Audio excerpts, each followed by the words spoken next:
Alors bonjour à toutes et à tous et bienvenue à ce webinaire Stratégie Bourse Forex du mercredi 14 novembre 2018. Je suis Agnissar, très heureux de vous retrouver. Je vous prie de m'excuser pour les quelques minutes de retard. Quelques petits soucis au démarrage. Je pense que son image fonctionne bien. N'hésitez pas à me le confirmer, je vous prie, sur le chat. En attendant, je vous laisse prendre connaissance de l'avertissement légal sur les risques. Et ensuite, donc, je reviendrai sur les stratégies que j'ai évoquées en ce début de semaine, donc sur lundi, lors du webinaire stratégie de la semaine, ou encore hier à ce même webinaire. Mais tout de suite, donc l'avertissement légal sur les risques. Le trading avec effet de levier amplifie toujours les gains et les pertes. Un compte risque limité présente un risque de perte du capital investi. L'investissement sur compte titre présente un risque de perte un capital. IG fournit exclusivement un service d'exécution d'ordre. Cette présentation est donnée à titre indicatif et ne saurait être considérée comme un conseil ou une recommandation. Voilà donc pour cet avertissement sur les risques. Et donc apparemment le son image fonctionne bien. Merci et bonjour Raymond. Bonjour donc Roland, bonjour Louis, bonjour Jean-Louis et Roland donc qui m'indique qu'il y a peut-être quelques problèmes de son. Alors n'hésitez pas à me confirmer si le son, l'image ne fonctionne bien aussi pour les autres. Voilà, bonjour Romain également. Apparemment tout fonctionne bien. Le son est moyen me dit-on. Alors voilà, je vais tenter. Écoutez, je vais tenter de faire mon mieux en tout cas. J'espère être audible. De toute façon, là, sachez que cette vidéo sera mise en ligne sur notre chaîne YouTube DailyFix France, si bien sûr il n'y a pas de problème technique d'ici là. Donc voilà, en tout cas, n'hésitez pas à réagir, à me poser toutes vos questions. Je tenterai donc de regarder avec un peu plus de profondeur le problème de micro. Alors en attendant, je vais passer sur mes stratégies, les stratégies que j'ai à vous donner aujourd'hui. Enfin, les stratégies de configuration plutôt qui me paraissent vraiment intéressantes, qui me semblent donner certains potentiels au cours des actifs dont je vais parler aujourd'hui. Alors là, c'est le pétrole, mais je vais juste d'abord parler, avant de parler du pétrole, je voulais parler des indices européens, notamment ceux du CAC et du DAX. Le CAC 40 et le DAX, pourquoi alors ce matin, c'est vrai justement, j'avais tweeté justement à ce sujet sur le CAC 40 également, à travers un de mes articles que j'ai publié sur DailyFix. Je mettais en évidence justement, je tentais d'alerter sur cette cassure qui prenait forme, cette cassure de support à 5048 points. Mais comme on le sait, un signal est donné uniquement, selon la théorie de l'analyse technique bien sûr, à la clôture, lorsqu'une bougie clôture. Et donc la bougie a finalement clôturé au-dessus de ce support à 5048 points. Donc moi, je maintiens pour le moment la configuration, enfin le potentiel, la stratégie, voilà je maintiens ce que j'évoquais hier. Selon moi, donc le CAC 40 conserve encore à ce stade un potentiel de rebond à court terme pour retrouver 5172 points. Voilà, je pense qu'un retour sous cette résistance me paraît envisageable. Donc vous voyez le cours qui a clôturé, qui a tenu donc les 5048 points. Ce support, ce seuil d'inversion de polarité d'ailleurs, de court moyen terme, qui part du mois d'octobre dernier, et ce qui permet donc de maintenir le cours du CAC 40 à l'intérieur de son range entre 5172 et 5048 points. Donc pour le moment, je maintiens ce que j'ai dit hier, le CAC 40 pourrait retrouver sa résistance à 5172 points à court terme. Donc voilà, on verra ce qu'il en sera. Attention toutefois, car c'est vrai que le niveau de support est mis de plus en plus sous pression, mais pour le moment il tient. Donc on verra ce qu'il en sera lors des prochaines séances. Donc ça c'était pour le CAC. Pour le DAX, de manière assez je dirais similaire et plutôt logique en raison de leur corrélation naturelle. Le DAX qui, vous le voyez, lui a non seulement tenu ce creux formé lundi à 11 310 points, mais également ce niveau de support, donc ce seuil d'inversion de polarité à 11 410 points, qui est en quelque sorte, entre guillemets, un peu l'équivalent des 5048 points pour le DAX. Donc là, le cours qui tente de rebondir, qui plus est après un doji, vous voyez, doji formé sur son support. Donc je pense là aussi que le DAX pourrait rebondir dans un premier temps en direction de cette droite de tendance baissière, donc juste sous les 5600 points, 11 600 points, 11 580 points. Vous voyez le niveau de la droite de tendance baissière. Mais voilà, c'est surtout les 11 690 points qui jouent selon moi le rôle de résistance principal, en tout cas au niveau des seuils horizontaux. Donc là, je crois au rebond des indices à court terme. Ensuite, on verra donc ce qui lancera. Mais voilà, ce sont des configurations en tout cas qui me paraissent intéressantes et surtout en raison de leur position, car bien sûr que ces stratégies seraient validées en cas de cassure de leur niveau de support. Donc l'avantage pour le, c'est vrai que du moins le ratio A3 est plus optimisé sur le CAC 40 que sur le DAX qui, vous voyez, a finalement tenu ce niveau de support 11 310, ce creux finalement, plus que 11 410 points. Donc voilà, ça ce sont les deux premières configurations sur lesquelles je voulais revenir aujourd'hui.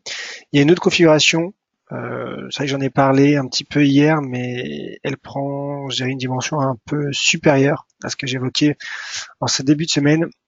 C'est la configuration donc du taux de change AUD-NZD. Pourquoi? Car là aussi, le cours tente de casser ce niveau de support de long terme à 1,0626. Donc je rappelle le contexte finalement. Depuis sa chute depuis son sommet donc plutôt du 9 août, le cours chute clairement. Il chute, il casse support après support, et là il s'attaque à un autre niveau de support, donc à 1,0626. Donc là aussi en attente de signal, on a vu, on vient de le voir avec les indices européens, que le cours peut casser finalement un niveau de support, mais s'il ne clôture pas sous celui-ci, la cassure n'est pas validée. Donc là aussi en attente, je dirais, de signal de relance, puisque c'est vrai qu'à ce stade maintenant, je dirais que le potentiel s'amoindrit, en tout cas la marge baissière plutôt s'amoindrit logiquement, puisque le cours a tellement baissé. Il se rapproche donc de ces creux, de ces niveaux un peu extrêmes, vous le voyez. Mais là, en tout cas, pour du court terme, le signal serait, selon moi, donné en cas de cassure de 1,0626, dont le cours tente de valider, tente d'enclencher. Pendant ce temps-là, le stochastique évolue lui aussi à des niveaux extrêmement bas. Donc voilà, à surveiller la cassure qui pourrait prendre forme, qui est en train de prendre forme d'ailleurs, puisque le cours, vous voyez, pour le moment, fluctue juste sous ce niveau. Donc le cas échéant, en cas de cassure, l'AUD-NZD pourrait, selon moi, accentuer sa baisse en direction de ce prochain niveau de support à 1,0560 $ néo-zélandais. Je vais parler donc de ma stratégie, de la stratégie de la semaine, c'est l'euro NZD, que vous avez pu donc constater lundi. Alors là aussi, vous voyez, pour faire un parallèle avec ce que je viens de dire sur l'AUD-NZD, le cours qui lui a relancé intensifié, je dirais, ou relancé son potentiel, son risque baissier par la cassure des 1,6784. Donc il se rapproche un peu plus donc de notre cible à 1,6522, qui est finalement le niveau, le point bas du 11 janvier, le point bas annuel. Mais comme je l'ai rappelé durant les différents webinaires, je pense qu'il s'agit plutôt d'une zone de support entre 1,6580 et 1,6522.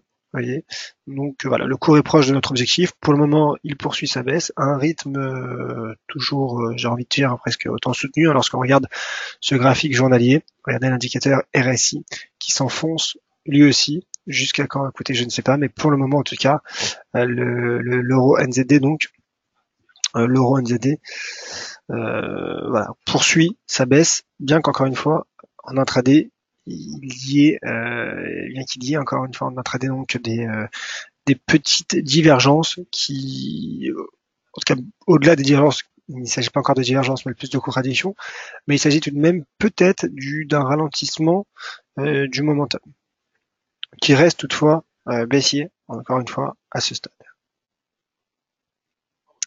L'Eurocad, qui était l'une de mes stratégies d'hier justement, l'Eurocad qui aura donc atteint 1,4955.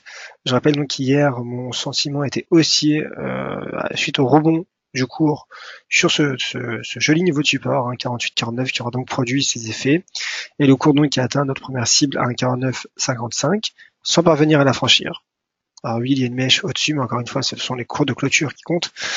Donc 1,4955 n'a pas été franchi, donc pour le moment, rejet du cours, donc à ce stade, en attente, là aussi, de signal. Donc c'est-à-dire soit en attente bien sûr d'un franchissement d'un 49,55, auquel cas un signal haussier serait potentiellement relancé, ce qui me permettrait à moi personnellement d'envisager un retour sur 1,50-42.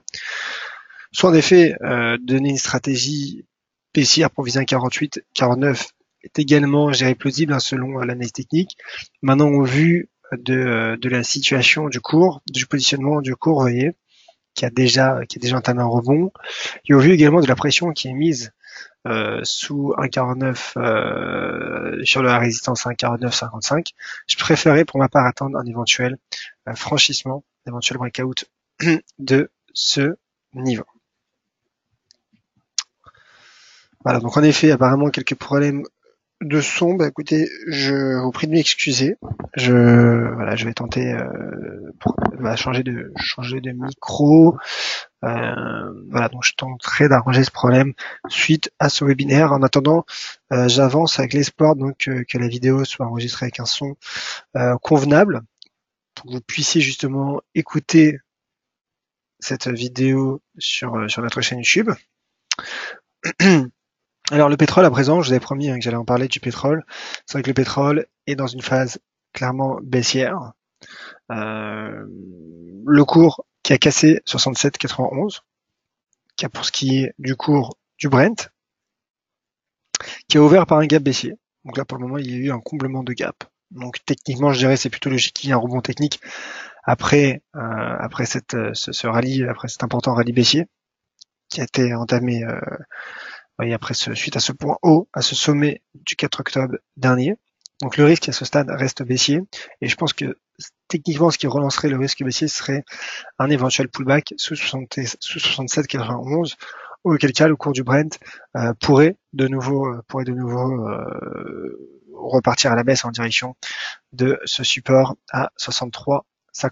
En tout cas le RSI lui aussi reste bien baissier, et concernant le WTI, configuration assez similaire, à l'exception, vous voyez, que finalement le rebond technique du WTI a pris forme sur ce support à 55,77, qui aura donc lui aussi été atteint.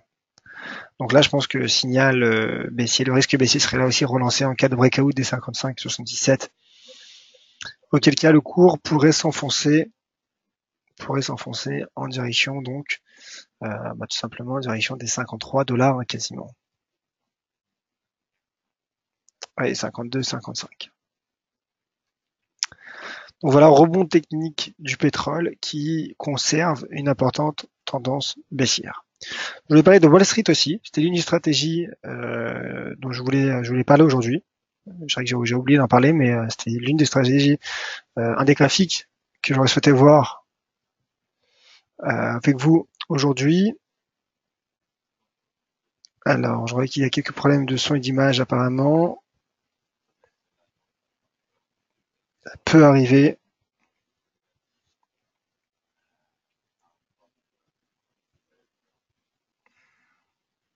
Alors voilà, je vais passer sur un autre graphique. N'hésitez pas à me confirmer que le son et l'image fonctionnent bien. Encore une fois, je vous prie de m'excuser pour ces petits problèmes techniques. Voilà, c'est vrai que ça peut arriver. Ce sont des vidéos qui sont faites en direct, donc on n'est jamais à l'abri de petits problèmes techniques. Donc apparemment c'est mieux, on me dit, donc c'est parfait. Hein, merci Raymond, et merci pour vos encouragements également. Donc ce que je voulais dire sur le Dow Jones, et ensuite je passerai aux questions. Si vous avez des questions, n'hésitez pas, puisque là je pense avoir fait le tour des configurations que je souhaitais voir avec vous. Alors sur le Dow Jones, donc là c'est vrai que sur la plateforme que j'utilise, les graphiques les niveaux du cours sont légèrement différents, mais sur ma plateforme, qui est partie d'ailleurs, je ne sais pas trop pourquoi, le cours du Dow Jones, vous voyez, a rebondi sur ce niveau de support qui est situé donc juste à proximité des 25 000 points. Et si je regarde les Fibonacci, cela coïncide normalement avec un niveau de Fibonacci que j'ajuste tout de suite. Donc là, je suis pas sur ma plateforme, hein, donc je procède juste à quelques paramétrages.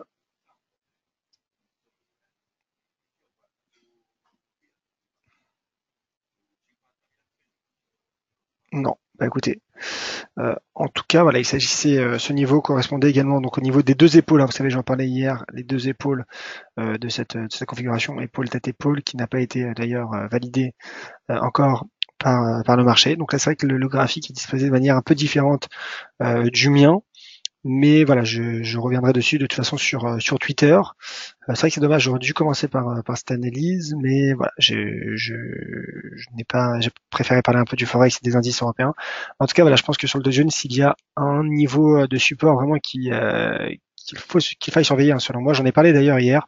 C'est le niveau de ces deux épaules, hein, vous voyez, qui sur mon graphique, donc cette épaule droite donc correspond également au niveau de cette épaule gauche, hein, quasiment, et qui coïncide donc avec un seuil de Fibonacci, je crois que c'est de 38,2%. Enfin, je le tweeterai, pardon, dans la journée. Et on verra si le cours du Dow Jones parviendra à rebondir.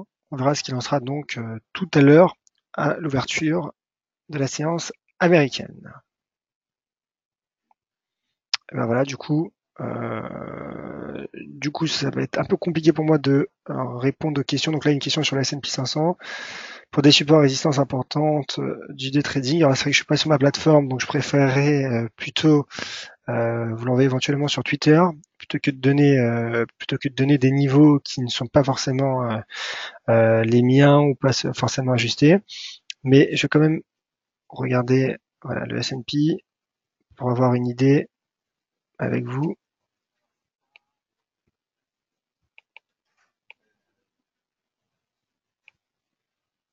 Alors, je demande juste un instant.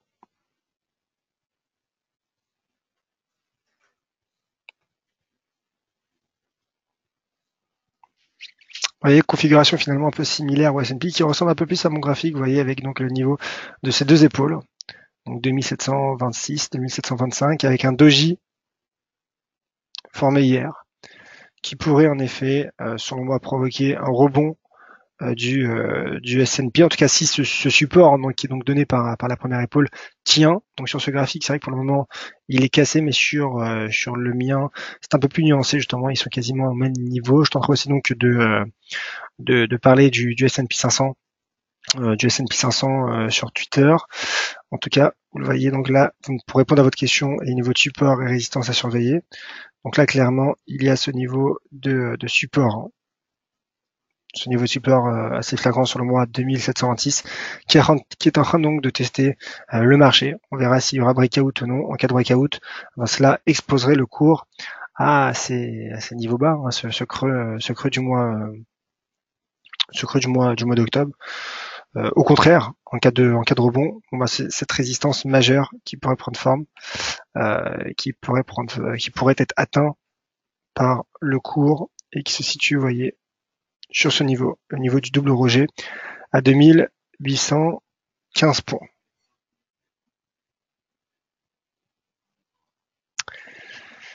Et ben voilà, je pense que j'ai fait un peu le tour. Donc je vous prie de m'excuser encore une fois pour ces petits problèmes techniques. J'espère que ça ira mieux demain. En tout cas, vous avez été une nouvelle fois nombreux, encore plus nombreux qu'hier. Donc merci infiniment. Bien sûr que je suis en train de me rattraper demain en termes de son et d'image. Je vais voir ce qui pourrait ne pas fonctionner. En tout cas, merci à vous tous. Merci à vous toutes. Donc on se retrouve tout de suite, hein, sur Twitter, @uavnizar pour mes différentes analyses graphiques, analyses sous le format d'un article. Et demain, donc, je vous attends nombreux à 13h pour faire le point de toutes les stratégies qui ont été évoquées cette semaine et pour découvrir donc mes nouvelles stratégies du jour. Et je rappelle donc que ce soir, on se retrouvera pour un webinaire éducatif qui portera sur les patterns en chandelier japonais de retournement à la hausse. Merci à toutes et à tous.